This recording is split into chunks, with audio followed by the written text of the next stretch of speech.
PFA Player of the Year shortlist was announced this week. This is voted by your peers, your fellow players, Cherky, Fernandez, Haaland, Gabriel, Raya and Declan Rice.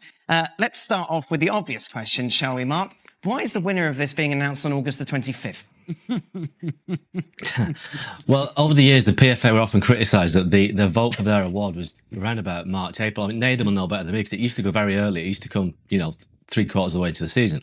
So they wanted to make sure that the players had the chance to vote after the season had finished. So that's why it's so late. But it is a bit odd that the start of next season they hand out the award for last season.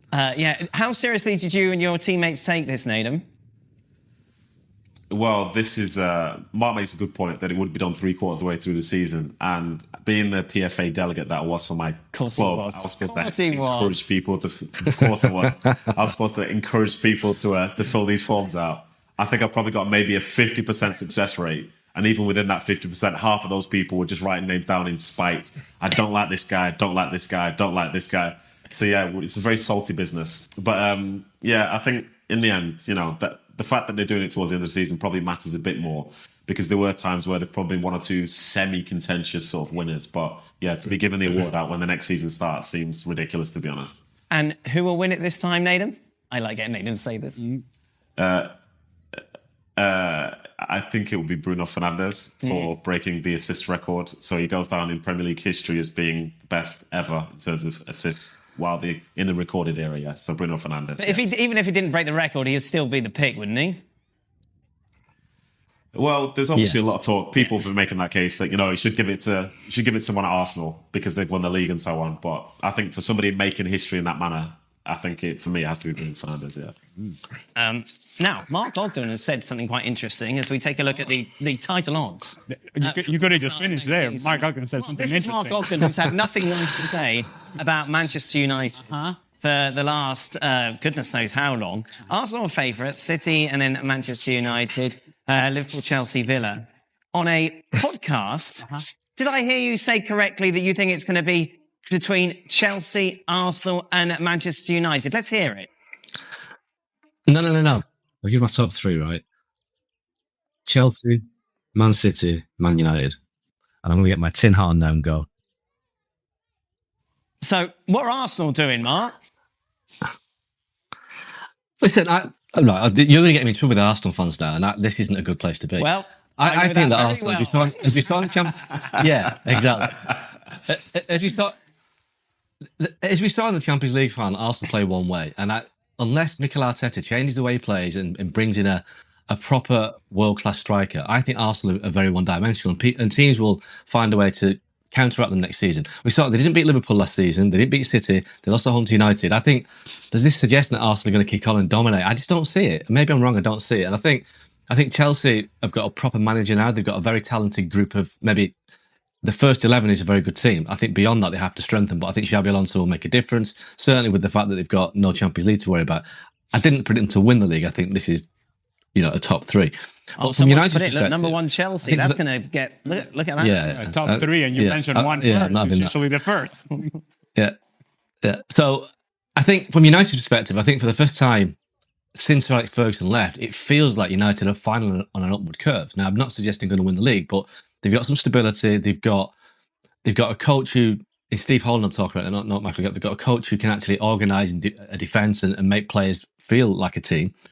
And I think they will make good signings in the summer. I think they will recruit well. They recruited well last summer. We have to give them not them for 10 years. They made some good signings last summer. So I think United can certainly challenge at the top. But obviously it depends on the Champions League because they're going to play maybe 15, 20 more games this season. But I'm ruling Arsenal out in the sense that I just don't see how they progress. I don't see how they kick on. I don't see how Mikel Arteta changes his innate cautiousness to take them to a different level. So I think it's going to be a wide open race, but I do think that it could be a less impressive season for Arsenal than people are thinking. Ollie, I'm fascinated about this Chelsea starting 11 that's magically the best in the league. No, it's not. Listen, I just said that I'm not saying they're going to win. I said they're one of the top three. I just think that they've got some good players, Chelsea, but they don't turn up often enough. But I think that was because of the situation last season. Certainly for the last 6 months, they didn't have a manager. And I think a lot of the players just kind of decided to check out. But I do think Xabi Alonso will get them organised and make them a team that can actually take advantage of the fact they could have a handful of games compared to everybody else next season.